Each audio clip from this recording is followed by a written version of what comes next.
Di sini saya akan menjelaskan materi mengenai kelompok sosial di masyarakat. Langsung saja di poin yang pertama adalah dasar-dasar pembentukan kelompok sosial. Hakikat kelompok sosial, sejak dilahirkan, manusia sudah mempunyai dua hasrat kepentingan pokok bagi kehidupannya. Yang pertama, keinginan untuk menjadi satu dengan manusia lain di sekelilingnya.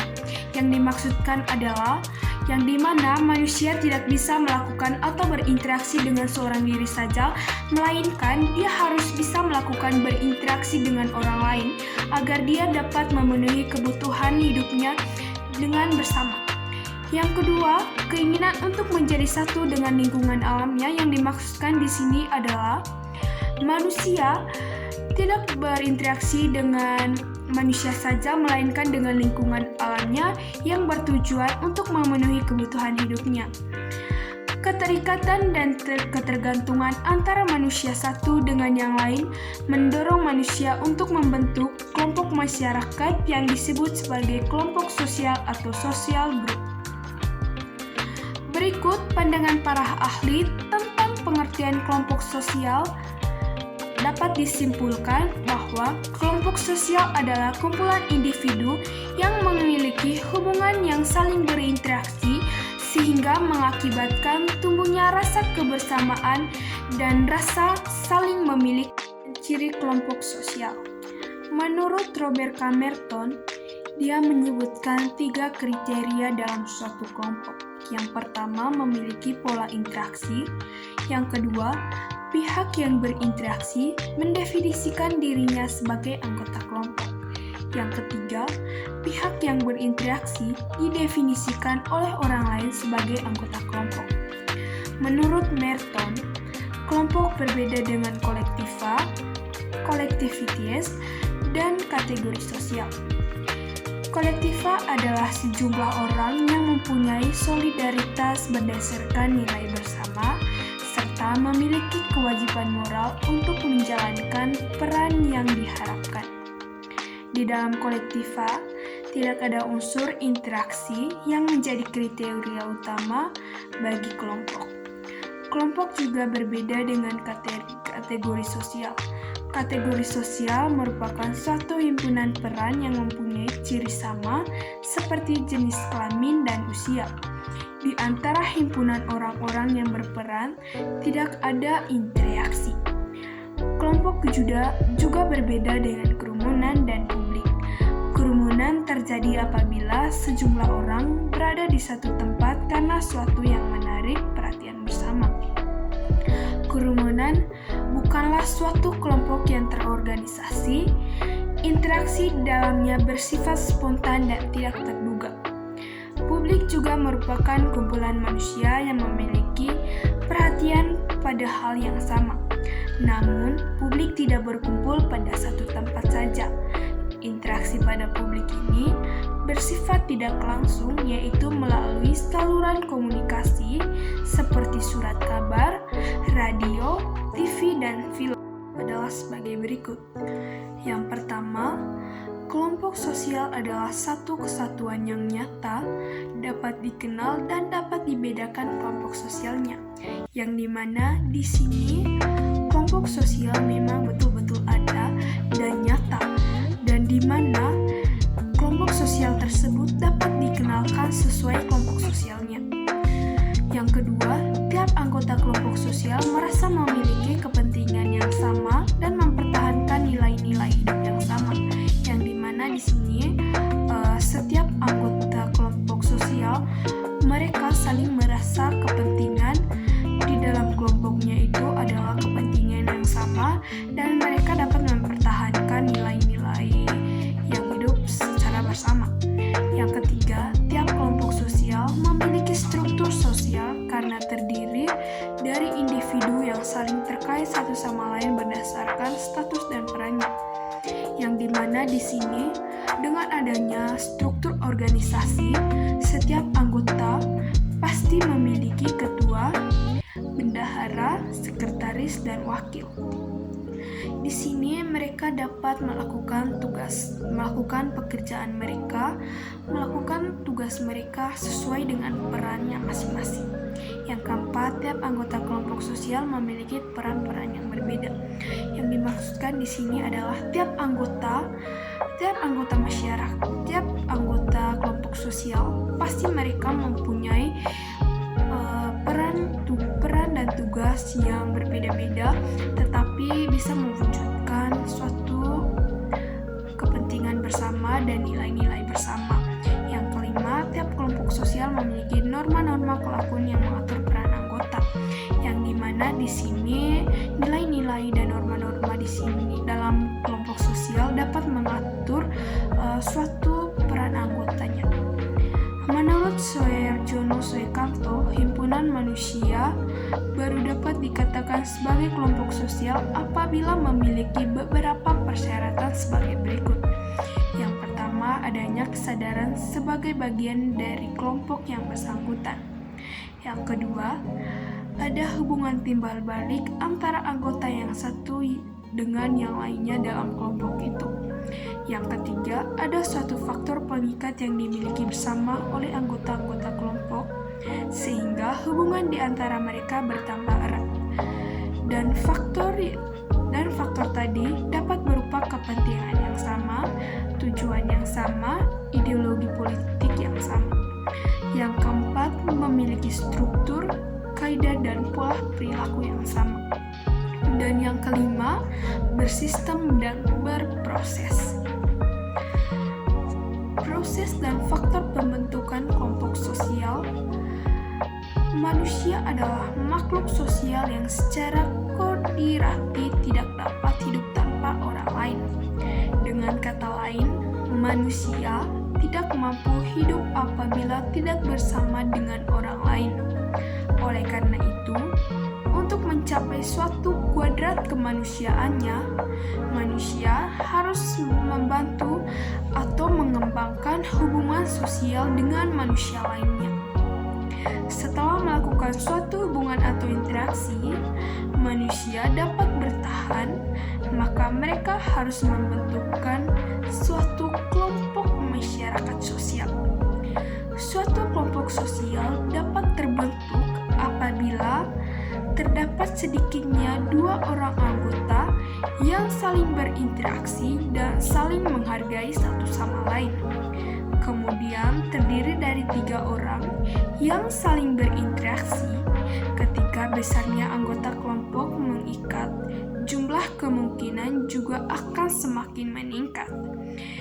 Dan dengan demikian, seseorang dikatakan menjadi bagian dari suatu kelompok apabila berkumpul dengan para anggota dan memiliki interaksi dengan anggota kelompok lain. Faktor pembentukan kelompok sosial. Ada beberapa faktor yang dapat menjadi penyebab pembentukan kelompok sosial, di antaranya adalah sebagai berikut. Yang pertama, kepentingan yang sama. Yang kedua, pertalian daerah atau keturunan yang sama. Yang ketiga, daerah atau wilayah yang sama. Poin yang kedua, bentuk dan jenis-jenis kelompok kepentingan di masyarakat. Menurut Emil Durkheim, membagi kelompok sosial menjadi 2, yaitu kelompok sosial yang didasarkan pada solidaritas mekanik dan organik. Solidaritas mekanik merupakan ciri dari masyarakat yang sederhana, yang dimana dia belum mengenal pembagian kerja. Yang diutamakan adalah persamaan perilaku dan sikap. Seluruh warga masyarakat diikat oleh kesadaran kolektif, yaitu kesadaran akan bersama. Yang kedua, solidaritas organik. Solidaritas organik adalah solidaritas yang telah mengenal bentuk pembagian kerja. Bentuk solidaritas ini bersifat mengikat, sehingga unsur-unsur di dalam masyarakat tersebut saling bergantung. Karena adanya kesaling tergantungan ini, ketiadaan salah satu unsur akan mengakibatkan gangguan pada kelangsungan hidup masyarakat. Menurut Fernand Tonies, Kelompok masyarakat dibedakan menjadi dua, yaitu paguyuban dan patembayan. Paguyuban merupakan kehidupan bersama yang intim, pribadi, dan eksklusif. Suatu keterikatan yang dibawa sejak lahir, contohnya adalah ikatan perkawinan, agama, bahasa, adat, dan rumah tangga. Yang kedua, solidaritas patembayan merupakan kehidupan publik sebagai sekumpulan orang yang secara kebetulan hadir bersama, tetapi di mana setiap orang tersebut harus tetap mandiri, bersifat sementara dan semu. Contohnya adalah ikatan pekerjaan dan ikatan pengusaha. Charles H. Corley dan Ellsworth Faris membagi kelompok sosial menjadi kelompok primer dan sekunder. Yang pertama, kelompok primer ditandai dengan pergaulan, kerjasama, dan tatap muka yang intim. Ruang lingkup kelompok primer yang terpenting adalah keluarga, teman bermain pada masa kecil, rukun warga, dan komunitas orang dewasa. Yang kedua, kelompok sekunder. Kelompok sekunder yang formal, tidak pribadi, dan berciri kelembagaan. Contohnya adalah koperasi dan partai lembaga. Menurut V.G. Sumer, membagi kelompok sosial menjadi dua, yaitu in-group dan out-group. Yang pertama adalah in-group atau kelompok dalam, yang dimana di dalam kelompok ini dijumpai oleh setiap persahabatan, kerjasama, keteraturan, dan kedamaian. Yang kedua adalah out-group. Out-group adalah kelompok keluar, yang dimana apabila kelompok dalam berhubungan dengan kelompok luar, muncullah rasa kebencian, permusuhan, peperangan, atau perampokan. Menurut Robert K. Merton, membagi kelompok sosial menjadi dua, yakni membership group dan reference group. Membership group adalah kelompok di mana setiap orang secara fisik menjadi anggota dari kelompok tersebut. Yang kedua, reference group adalah kelompok sosial yang menjadi acuan bagi seseorang secara psikologis sehingga dapat membentuk pribadi dan perilakunya. Robert K. Burton mengemukakan dua tipe umum referensi grup, yaitu sebagai berikut. Yang pertama, tipe normatif atau normatif tipe. Tipe ini menentukan dasar-dasar bagi individu untuk menilai kepribadiannya. Tipe ini lebih kepada perbandingan untuk menentukan kedudukan seseorang. Tipe perbandingan atau comparison tipe. Tipe ini merupakan pandangan bagi individu untuk menilai kepribadiannya. Tipe ini lebih kepada perbandingan untuk menentukan kedudukan seseorang.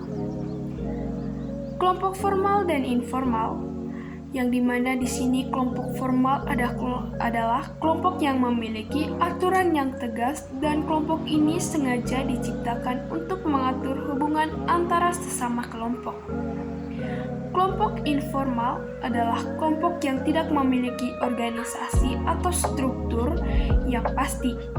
Kelompok informal ini umumnya terbentuk atas dasar seiringnya pertemuan di antara anggota kelompok yang memiliki pengalaman dan kepentingan yang sama.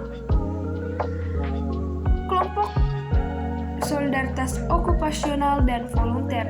Yang pertama, kelompok sosial okupasional adalah kelompok yang tercipta karena semakin memundurnya fungsi kekerabatan. Kelompok ini terdiri atas berbagai profesi atau memiliki pekerjaan yang sama. Anggota kelompok ini biasanya memiliki aturan yang pedoman dalam bertingkah laku yang berupaya kode etik. Yang terakhir, kelompok solidaritas volunteer adalah kelompok yang terdiri atas berbagai anggota yang dimana mereka memiliki kepentingan yang sama juga. Namun, yang membedakan kelompok ini dengan kelompok okupasional adalah keberadaan kelompok ini tidak mendapatkan perhatian dari masyarakat.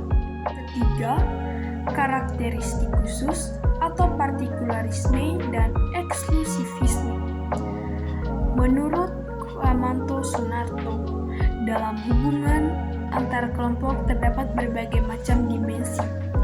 Di antaranya adalah dimensi sejarah, institusi, gerakan sosial, perilaku kolektif, dan sikap. Yang pertama adalah dimensi sejarah, yang dimana di sini dimensi sejarah itu diarahkan pada masalah tumbuh dan berkembangnya hubungan antar kelompok. Hal tersebut terkait dengan timbulnya stratifikasi etnik, stratifikasi jenis kelamin, dan stratifikasi usia. Yang kedua, dimensi institusi dapat berupa institusi politik dan ekonomi. Yang ketiga, dimensi gerakan sosial, baik diprakarsai oleh pihak yang menginginkan perubahan maupun oleh mereka yang ingin mempertahankan keadaan yang sudah ada dalam kelompok tersebut. Yang keempat, dimensi perilaku. Salah satu perilaku yang ditampilkan adalah diskriminal pada anggota berbagai kelompok tersebut. Yang kelima, dimensi perilaku kolektif merupakan tindakan bersama yang dilakukan oleh sejumlah orang yang bukan tindakan individu semata, melainkan tindakan sekumpulan orang banyak. Yang keenam, dimensi sikap. Timbulnya prasangka atau stereotip dan memunculkan sikap partikular atau partikularisme dan eksklusif atau eksklusivisme. Partikularisme dan eksklusivisme kelompok. Partikularisme menurut Kamus Besar dalam Bahasa Indonesia adalah sistem yang mengutamakan kepentingan pribadi di atas kepentingan umum atau aliran politik, ekonomi, kebudayaan yang mementingkan daerah atau kelompok khusus. Adapun menurut Trajektory, partikularisme berkaitan dengan bagaimana seseorang berperilaku dalam situs tertentu. Orang tersebut akan memperlakukan keluarga, teman, dan in-grupnya sebaik yang dia bisa, dan membiarkan orang lain mengurus dirinya sendiri atau dengan asumsi mereka akan dilindungi in-grup mereka sendiri. Yang dimana contoh dari partikularisme adalah seorang pemimpin di suatu perusahaan konstruksi hanya mau mempekerja buruh yang berasal dari kampungnya sendiri. Dibandingkan kecenderungan partikularisme adalah mementingkan pribadi atau kelompok di atas kepentingan bersama. Secara sosiologis, yang dimana sikap ini dan pandangan partikularisme ini cenderung memicu konflik apabila kita hidup di tengah-tengah masyarakat majemuk atau heterogen. Adapun eksklusivisme menurut Kamus Besar dalam Bahasa Indonesia adalah pahaman yang mempunyai kecenderungan untuk memisahkan diri dari masyarakat sekitar. Dampak negatif kepentingan kelompok sendiri menjadi satu-satunya hal yang penting. Secara sosiologis juga, cara pandangan dan sikap eksklusivisme ini mempunyai sisi positif dan negatif. Dari sisi positif, masyarakat dapat tetap mempertahankan kebudayaannya yang paling baik dan wajib dipertahankan, yang dimana dari sisi negatif, mereka sangat tertutup pada pengaruh budaya lain sehingga sangat sulit melakukan berbagai perubahan bersifat progresif. Poin yang keempat adalah pola hubungan antar kelompok dalam masyarakat, yang dimana di sini Michael Banton mengemukakan bahwa terdapat berbagai kemungkinan pola hubungan antar kelompok keras. Di antaranya adalah proses alkulturasi, dominasi, paternalisme, pluralisme, dan integrasi. Yang pertama di sini adalah alkulturasi. Alkulturasi terjadi ketika di mana kedua kebudayaan kelompok ras akan bertemu dan di mana mereka akan mulai berbaur. Yang kedua adalah dominasi. Dominasi terjadi bila suatu kelompok ras menguasai kelompok lain, yang di mana Bloom menyatakan bahwa terdapat 4 macam kemungkinan proses yang terjadi dalam suatu hubungan antar kelompok. Yang pertama adalah genosida. Genosida adalah suatu pembunuhan secara sengaja atau sistematis terhadap anggota kelompok tertentu. Yang kedua adalah pengusiran, yang di mana pengusiran adalah seseorang yang kuat dapat melakukan pengusiran terhadap kelompokan yang lemah. Yang ketiga adalah perbudakan. Perbudakan adalah kegiatan seseorang yang dimana ia ingin menjadi budak. Yang keempat adalah segregasi. Segregasi yaitu pemisahan antara warga kulit putih dan hitam atau apartheid. Yang kelima adalah asimilasi. Asimilasi adalah interaksi antar dua kelompok yang berbeda kebudayaan sehingga memunculkan suatu kebudayaan campuran. Yang ketiga, paternalisme, bentuk dominasi kelompok ras pendatang atau kelompok ras pribumi. Yang keempat, integrasi. Integrasi adalah suatu pola hubungan yang mengakui adanya perbedaan ras dalam masyarakat, tetapi tidak memberikan perhatian khusus pada perbedaan ras tertentu. Yang kelima, pluralisme, suatu pola hubungan yang mengakui adanya persamaan hak politik dan hak perdata masyarakat. Yang dimana di sini Stanley Lieberson mengklasifikasikan pola hubungan antara kelompok yang menjadi dua pola. Yang pertama adalah pola dominasi, yang dimana di sini pola dominasi pendatang atas pribumi atau migran subordinatif. Yang kedua adalah pola dominasi kelompok pribumi atas kelompok mendatang atau indigenous subordinatif. Poin yang kelima adalah dinamika kelompok sosial. Dinamika sosial berarti interaksi antara hubungan antar kelompok yang satu dengan kelompok yang lainnya. Yang dimana di sini kelompok dinamika sosial menurut Kamus Besar Bahasa Indonesia adalah dinamika yang mempunyai gerak atau kekuatan yang dimiliki sekumpulan orang dalam masyarakat yang dapat menimbulkan perubahan dalam tata hidup masyarakat yang bersangkutan. Dengan demikian, dinamika kelompok adalah gerakan sekumpulan orang yang saling berhubungan dan memiliki tujuan bersama yang dapat menimbulkan perubahan dalam masyarakat. Dalam kehidupan masyarakat, dinamika kelompok memiliki fungsi sebagai berikut. Yang pertama, menciptakan kerjasama di antara kelompok sehingga akan menguntungkan satu sama lain. Yang kedua, memudahkan menyelesaikan pekerjaan yang dihadapinya.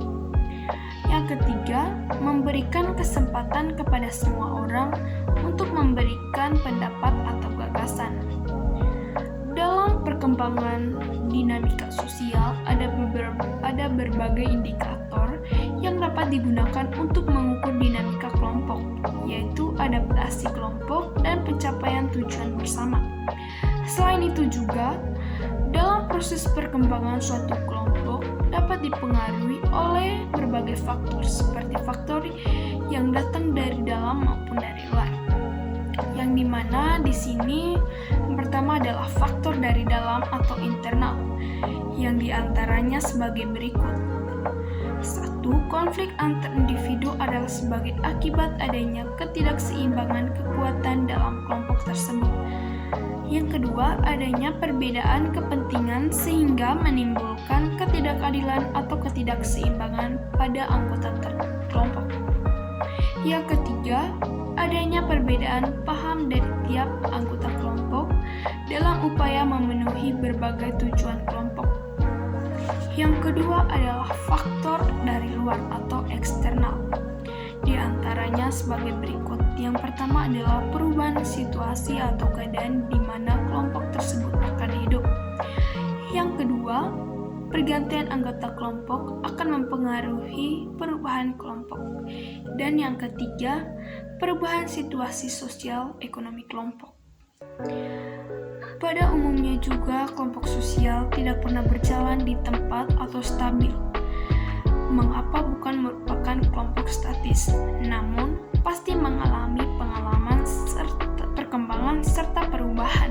Hanya saja kecepatannya yang berbeda antara kelompok satu dengan kelompok lainnya. Sarjono Sukanto mengatakan masalah dinamika sosial, dinamika kelompok juga menyangkut gerakan atau perilaku kolektif. Dalam hal ini, gerak sebagai bentuk aksi kolektiva penyebab suatu kolektiva menjadi agresif antara lain sebagai berikut. Yang pertama, dalam jangka waktu yang lama mengalami frustasi. Yang kedua, adanya ketersinggungan. Yang ketiga, merasa dirugikan. Yang keempat, munculnya ancaman yang berasal dari luar. Yang kelima, adanya perlakuan yang tidak adil. Dan yang keenam, bidang-bidang yang bersifat sensitif terkena imbasnya. Keenam hal tersebut dapat juga dikatakan sebagai pemicu timbulnya suatu masalah atau konflik yang terjadi di masyarakat ataupun dapat terjadi di dalam kelompok sosial itu sendiri atau kelompok masyarakat